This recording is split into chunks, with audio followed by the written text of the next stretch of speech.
Hey guys, it's Broken Angel, and today we're playing Romance, a horror dating simulator. I was gonna do this for Halloween, but I guess better late than never, right? So, are you guys ready to get spicy? Let's get started. Before we begin, there are some things I should tell you about myself. What is my name? Angel. My name is Angel. What are my pronouns? She, her. Is this correct? Yes. No, get away from me. Oh, Jesus. Okay, okay. I said get away from me. What the? Ah, same dream as always. I'm glad that was a dream and not actual. I doubt I'll ever get to sleep without nightmares. I blink and scratch my eyelids. I gotta remind myself not to sleep on a moving bus. I got a headache and maybe a concussion for every time my head hits the window while I'm sleeping. I search inside my backpack for my phone. I need to know what time it is and to check for notifications. Angel turns on the phone and sees 2 new messages. The first one is from Mr. Torrance. Angel, please contact me whenever you arrive to Amityville. Everything's set up. If you want, I could come for you. What do you mean by that, sir? I'd prefer not owing anything to my landlord just yet. Thanks for caring, but I'll go to the cafe before heading to the apartment. I gotta sort out all of the purchase paperwork. Angel slides into the next message from one new waitress, Kerry. I'm really grateful for this opportunity. I'll be at the cafe tomorrow by 7 o'clock. Thanks, Kerry. Please don't worry too much, okay? It's just a waitress gig. We'll work on the cafe later. I've spent all night inside a bus, so now I gotta get to the cafe, then the new apartment, and then unpack. My body's hurting. I'd kill for a frappuccino right now. Oh my god. Why do you have to mention coffee? Now I want one.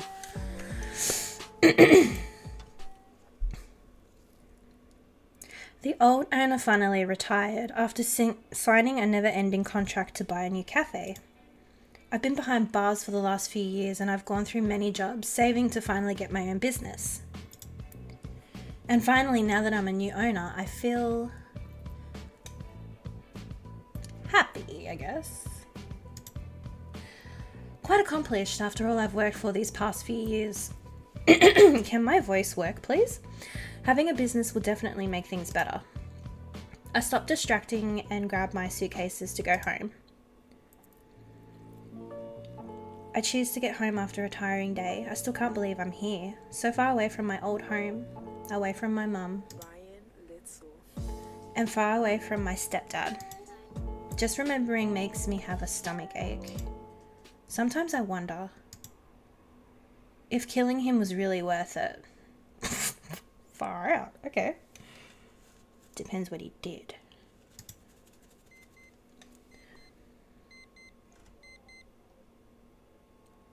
Shit, sun's barely rising and I gotta get up early. Already.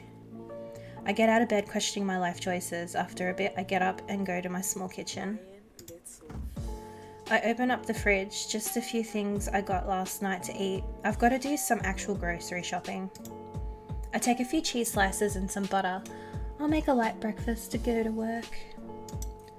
I quickly eat my food while dressing and rush into the door, shrieking when I find my landlord right in front of me. Oh no. Ew. Oh, I know who you are. Oh my god, how did I not get that? Wow, my brain is so slow. Good day to you. Just wanted to check how my new tenant was doing. Creepy guy. I'm fine. How did you know? I didn't. I just came to check up on you and opened the door before I knocked. Can you not? Oh yeah, I understand. Well, to be honest, I'm in a hurry. I've got to get set everything up for the cafe's reopening. The old cafe, you bought it? Well, that's a nice surprise. I'm glad you're an entrepreneur. Does it have a new name? Yeah, it's... Oh god, I can't do these things, man. What's the name I chose for my cafe? Well, we might as well make it spooky. Hold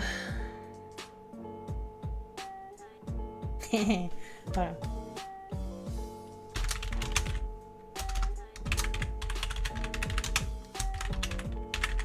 Oh, I can't fit the rude. Actually, no, hold on. Let's do that. Yeah, it's chopping block. That's a nice name. Yeah, of course you'd like that. Well, maybe I'll pass through and take a coffee later. Good luck. Yeah, thanks. I'm off now, Mr. Torrance. Gosh, I hope he doesn't... This guy gives me the chills. I finally step into the street. Before going to the cafe, I have to go to the supermarket and buy a few things that I need. As I step away from the apartment building, I start to feel something odd. That feeling of being watched. Nevertheless, when I look to my sides in search of the person, I realize there's no one in the streets. Maybe my paranoia is back? I quick walk down the street uneasy. Thanks to the GPS, I get to the supermarket. I take everything I need: milk, almond milk, vanilla, cocoa, etc., and a treat for myself, a chocolate bar. I get out of the market with my shopping items, realizing that the sun is slowly rising over the horizon. Thanks to being distracted, I didn't notice someone in front of me and bump into what feels like a brick wall. When I look up, I see a really big guy using a weird and worn out hockey mask. I feel shivers down my spine while seeing him. He doesn't say anything, he just stares. After a bit, I realize he's not looking at me, but at the chocolate bar in my hand. Oh, I get it, he wants some. I guess I can share with you.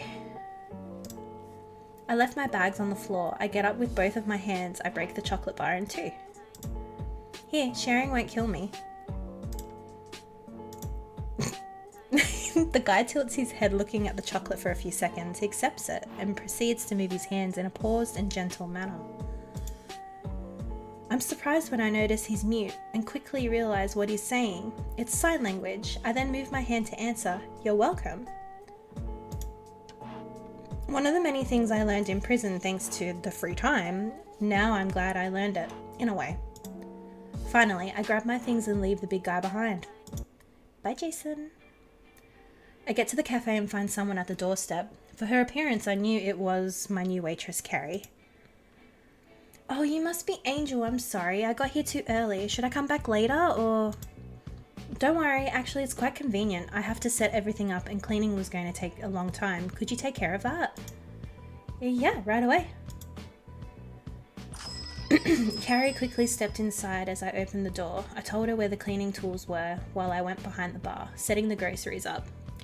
Let's take note not to piss her off, because she will kill us all. I grind the coffee, put the cream inside the sleeve, and set up the cups in an accessible place. Accessible, oh my god. I place all the pastries and desserts on the shelf next to the counter. And when I'm done, I was in front of an impeccable cafe. Carrie even placed the tablecloths on each table. Weird. Did we have any of those? Wow, Carrie, what a quick worker. Thank you. I guess we can open up early. Oh my god, the neighbours are having a party. It was nothing. I'm a good cleaner. I'll change. Carrie went behind the bar and put on her apron. Meanwhile, I hung up the open sign. I had already put the advertisement in the newspaper alongside a coupon, and I had the advantage of the cafe being right in front of a park. I come back to the bar, approaching Carrie. While we wait, I want to explain to her how to use the espresso machine. Have you ever tried one of these? Sorry, I haven't. I've never had something like that. She almost had a heart attack when she had to say no. I just nodded. Easy. You don't have to worry about not knowing. It's okay. Not everyone knows about this. Let me explain. I taught Carrie the basics about coffee. Fill with water, put coffee on the portafilter, and showed her how to level up the coffee. Then I put the portafilter back and finally started the machine. Voila, just like that. Whoa, I thought it'd be harder. The machine won't be a problem. What will be hard is the service itself. Serving coffee can be easy, but it's got its tricks. Now, memorize the menu and the ingredients. A client's arrived, so I tell Carrie to bring them to the coffee once it's done. To bring them the coffee, not them to the coffee. bro. I get closer to the bar, noticing a dark-haired tall man, his most noteworthy feature being a metallic hand. Welcome to Chopping Block Cafe. What can I offer you? Oh, it's Ash. Look at that. The old shithole's reopened. And with a hottie serving too. Last owner looked like he got stick up his ass. Okay, thank you. The man laughed. I don't know if I should laugh or raise an eyebrow. I didn't get to know him much. I only do coffee. That's right, I only do coffee. That's all I'm expecting. Well, give me an Americano with whiskey. We don't have that in our menu. Come on, you can't have a good coffee without whiskey. I ain't a pussy. You don't have a good bottle in there? Give him an alcohol-free Americano or give him an alcoholic Americano? Give the man what he wants. I stare for a few seconds and sigh. I look at both sides before gesturing him to wait. He curiously looks at me while I take care of the Americano. When I'm done, I take the cup to go to the storage room. There I open a box with my stuff. One of my faves, Jack Daniels. Sometimes on rough days I drank half the bottle and drowned it in tears until passing out. Now I'm just pouring it in a coffee, measuring the quantity so it adds taste without going too far. I walked back to the bar and handed the man his coffee. There you go, a cup of Americano coffee without anything added, because we don't have permission to serve alcohol. The man looked at me, slightly doubtful, before looking at the cup. Finally, he takes it and drinks, smiling with satisfaction. Perfect, now I know where to come for my Americano without anything added. He laughed, quite pleased. I guess I'm still a little weak to whims. Either that or the guy just looked like an uncle who wanted a drink. Here you go, dollface, your pay and your tip. He takes my hand and puts something in it besides the pay, closing it. It's for good luck. Trust me, I wouldn't want anything happening to my new favourite barista. This town's weird and quite dangerous, so watch your back. He pats my hand and walks away with his cup of coffee, humming a tune. I look at the strange man walk away. My eyes redirect themselves to my still closed hand, doubtful. When I open it, I find the freakiest shit I've seen in years. It was a fucking dry severed finger. I was unable to tell if it was real or fake. I look at the door, without knowing what the hell all that was about. I hear Carrie approaching me, so I hurry, putting the finger in my pocket and the money in the register. Our first client. How much was it? I noticed some childish happiness coming from her and couldn't help but smile. An amazing $1.25. She noticed I was kidding and laughed shyly. Good enough to retire, right? I laugh, realizing the joke's still ongoing. At that exact moment, I notice an abrupt change in Carrie's attitude when the bell chimes once again. Before looking at the door, I look at Carrie's face. At first, she was surprised to see who'd entered. Then her face changed into discomfort. Oh no. It's her. It's who? I turn around and look at the door to see who it was, while I heard Carrie running away into the storage room. I just see a blonde young girl dressed in fancy branded clothing. She's got quite the unfriendly face. Her nose was wrinkled, almost if she smelled something awful. Ugh, another stupid town cafe. Beg your pardon? I want a foam-free Trenta latte, 5 decaffeinated shots, pumpkin essence and no foam, 208 degrees Fahrenheit. I blink, not getting this kid's attitude. I immediately realize is one of those rich and entitled girls. Great, my favorite kind of people to talk to. It's dangerous to serve coffee that hot, you could get burnt. I'm sorry, are you deaf? I didn't ask for advice, I asked for a coffee. Don't question and do your damn job. I take a deep breath and grit my teeth.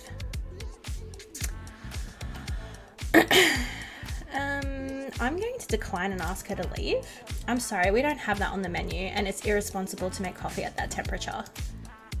What? How can you not have a Trenta latte? What kind of rundown cafe is this? We just opened and we don't have pumpkin essence. I don't know when we could get it. What a tragedy. Actually, the pumpkin essence is right below the counter unopened. I refuse to make her coffee. Life's shown me that things are asked with respect and education, and this rich girl's got none of them. You're doing it on purpose. Do you know who I am? I'm Chanel Oberlin. My dad's the mayor. I'll make your fucking excuse of a cafe shut down. You'll end up on the street. They can shut down my cafe for not having pumpkin essence. She pierces my soul with her eyes. She doesn't appreciate my tone at all, but I just smile. You think you're so smart, huh? I'll make you regret this. Yeah, bye. She turns around, almost hitting me with her blonde hair, and walks away. Her angered heels hit the floor with each step, making her presence known. Thank you for visiting. Come back soon. I hate bitches. I'm so sorry. Chanel scares me to death. I hid in the storage room. Don't worry, I can see why. I saw everything. Well, almost everything. You're so brave. She says it with admiration. I shrug it off, not taking note of it. When you've been in prison and lived what I lived, it takes more than a whimsy entitled blondie to scare you. People can only intimidate you if you let them carry. Now come, we gotta organize some stuff back there. We didn't get many more customers, just a few, but at least Carrie and I haven't been lazy and most of the storage room is fully organized now. Ugh, I'm a bit tired. Yeah, it's been a busy first day. Now we just gotta take the tables back in and close. I ask Carrie to please turn the sign from open to close, and she does. She comes back with me to arrange the chairs until she remembers she left her bag in the storage room, going back for it. When I think the first day's over, I hear the door opening and the bell chiming. Someone entered the cafe. That's just my luck. I'm so lucky I got here just in time. A hot caramel macchiato with double vanilla. And don't go too small with the caramel. I raise an eyebrow looking at him, a short, red-headed boy with scars on his face. This town's sure full of interesting people. He kind of looks like a doll. Or is it just my imagination? He leaned on the counter and is now waiting for me to move. He doesn't seem too embarrassed to arrive at the last second to buy a coffee. Sorry, but we're closed already. Isn't he a bit small to consume caffeine? Oh, my bad. Didn't see the sign. You're gonna serve me anyway though, right? Client's always right. Jesus. Just yeet you outside. I'll give you a coffee. I don't want you to murder me. I sigh and go to the bar. It's not that I think the client's always right, but after such a hard day, I don't want more trouble. Now I get why the last owner was so bitter. Making the caramel macchiato took less than I thought with the boy's indications. It looks like he isn't taking his eyes off me while I'm preparing the drink, like he's making sure it's how he wants it. I place the coffee in front of him on the bar. His mouth changes into a big grin without looking away from me, his huge blue eyes piercing my soul. At least it seems he likes what he sees, whatever it is he's seeing. Here you go. The redhead takes the glass and sips. A few seconds later, he nods, pleased. I feel the sugar kicking in already. Ideal for a long night. Of murdering? Okay. He laughs in quite a unique manner, winking at me and handling the exact amount of money. He continues drinking the coffee without moving at all, like he owns the place and time doesn't matter. Excuse me, we are closing, as I was saying. Oh yeah, right. I get your hint. Don't be so grumpy or you'll grow wrinkles. It'd be a shame to ruin such a pretty face. Ew, go away. Well, he didn't get the paper glass hint. Wait, is the little guy flirting with me? I'm left speechless for a few seconds, which he uses to turn around and walk to the door without any worries. I found my bag, we can go. Why do you seem so tired all of a sudden? I scratch my eyelids. I probably look like shit, which is exactly how I feel at the moment. Forget it. Let's just go. I'm walking back home after closing up the cafe with Carrie. The girl is really sweet, but I think she lacks courage. She reminds me of myself when I was younger. Maybe on the inside, I'm a bit jealous of her innocence. Although I'm distracted, my senses are still keen. I can't stop feeling like someone is looking at me from the back. Is my paranoia back? No, it's not my imagination. I'm hearing footsteps. I don't want to go home with someone following. They'll know where I live and it can only get worse from there. Why is everything happening today? I can't stand it. I'm at my goddamn limit. Although my common sense tells me I should run away, I stop walking and look behind me. As I thought, there's no one there, but after hearing someone walking behind me, I'm certain I'm not alone. I already heard you, so come out of hiding already. Stop fooling around. There was a certain movement from inside the shadows. A tall and slender silhouette gets closer and I tense up. I really wanted to believe it was just my imagination, but... Wow, I didn't expect you to notice my presence. Most never do if I don't want to, you know? The silhouette gets closer to the light between us, which reveals a man in a dark leather jacket, black pants, and a mask covering his face. Hello, Ghostface. Gotta admit, this is the first time it happens. But there's always a first time. Technically, you just took my stalking virginity. Oh my lord. I stay quiet. I'd already had a bad day today with Chanel and that weird doll. Having an encounter with a masked freak was only making it worse. I don't know what you want, but I'm not in the mood. Please leave me alone. I wish it was that easy. The masked man makes a theatrical gesture, placing one hand on his chest and the other facing me. But sadly for you, catching me by surprise has caught my attention, so no, I won't leave you alone. My eye twitches. I'm definitely about to lose my patience, the little sanity I have left in everything else. Although I can leave you for the moment, in exchange for one simple question. Yes? I sigh while pinching the bridge of my nose. I really want to go back home as soon as possible, so I better just play along. Alright, you win. Ask me whatever you want. Great, I'm glad you cooperate. Alright, the question is, what is your favourite horror movie? Just that? This freak just wants to know my favourite horror movie? I think about it before answering, but the answer is easy. Why would you put so... You could have had a bigger list than that. I do like Saw though. I'm gonna have to choose that. I can't just say none. No, what? I feel like if I answer Saw, then it's gonna be something negative, and then if I say none, I don't know. Just go. Saw, the one with the jigsaw doll. I watch it when I'm bored. The masked man starts to laugh, like he's been told a joke. What a sadist. Alright, you're okay for now. I also like it. He says goodbye, still cackling. The last thing I see before he turns around is him winking at me. Wait, how did a mask wink at me? I pretend to forget about it. I better just go home before stumbling with another freak asking what's my favourite Disney movie or some shit. I keep on walking, trying not to think too much about what just happened. I'm so done with today that I just want to go home, refresh myself with a shower and sleep. I stop walking when I see a big figure obstructing the apartment building door. The uneasy feeling returns. Please, no more freaks.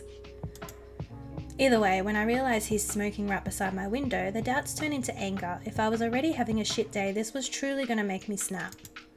Seems like the man realised my expression changed. He's stopped inhaling the smoke. Oh, Michael Myers? Ask who he is. Who are you? The stranger adjusts the masks he's wearing, the cigarette in his hand still lit. The message is clear, he doesn't want to talk. Oh, strong silent type, eh? Okay. Rude. I should have told him to stick the cigarette up his... I'm Michael. Unexpectedly, he finally spoke. I remain silent, waiting to see if he keeps talking, but since he doesn't open his mouth, I'm in charge of carrying the conversation. Do you live around here? I moved in this morning, so I don't know many people. He takes his sweet time answering, but he does nevertheless. He raises his hand and points with his thumb to the building that I am trying to get in. I live right here. Michael, I've been looking for you. A dirty blonde-haired girl opens the door and grabs him by the arm. It makes me realise how muscular this guy is. The girl looks up at me surprised. Oh, sorry, did my brother scare you? Well, at least there's one normal person in the family. Don't worry, we were just chatting. Michael spoke to you? That's new. I don't want to cause a bad impression saying otherwise, so I just nod in response. You may have stood out to him. You're new, right? We don't really get many new neighbours around here. My name's Laurie, by the way. That's right. I got here this morning. My name's Angel. It's a pleasure. Likewise, you're sweet. But we're in a bit of a hurry. I'll see you later. Around here? Don't hesitate to ask if you're out of salt. Her tone lets me know she's joking in a friendly way, so I laugh and wave them goodbye. I chose to ignore the fact that Laurie practically had to drag Michael upstairs once we got inside. I won't ask why. He's got a janitor's suit on or a mask. I'll just pretend it's totally normal. My door opens with a click and I enter my apartment, leaning my back on the door to close it. I sigh, relaxing. Finally at home. I'm hungry, but I don't have enough energy to prepare something to eat.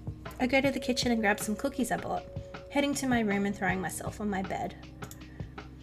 I feel heavier as the tension leaves my body, relaxing every muscle.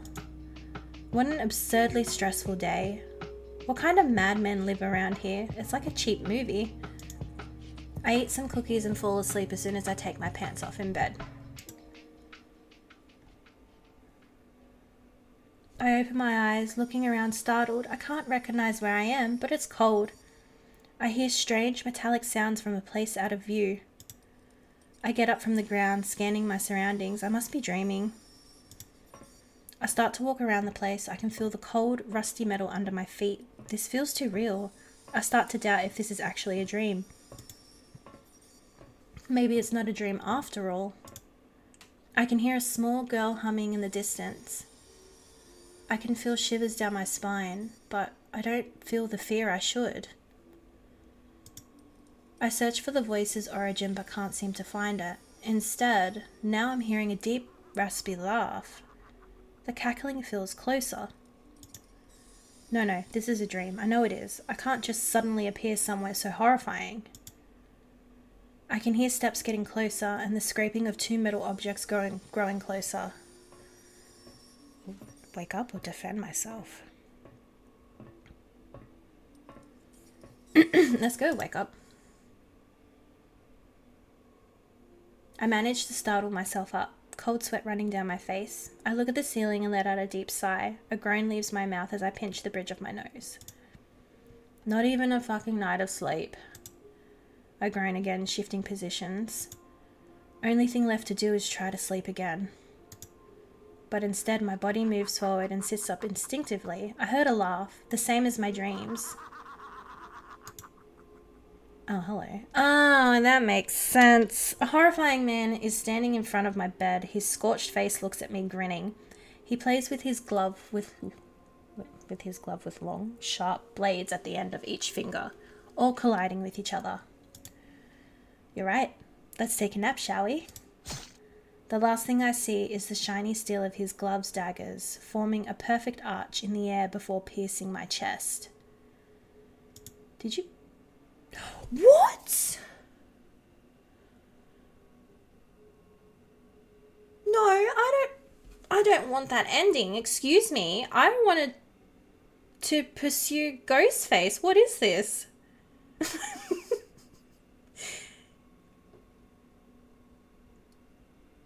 Oh, Michael Myers, what the hell? Alright, well, I guess I'm going to have to go through that again and choose a different ending.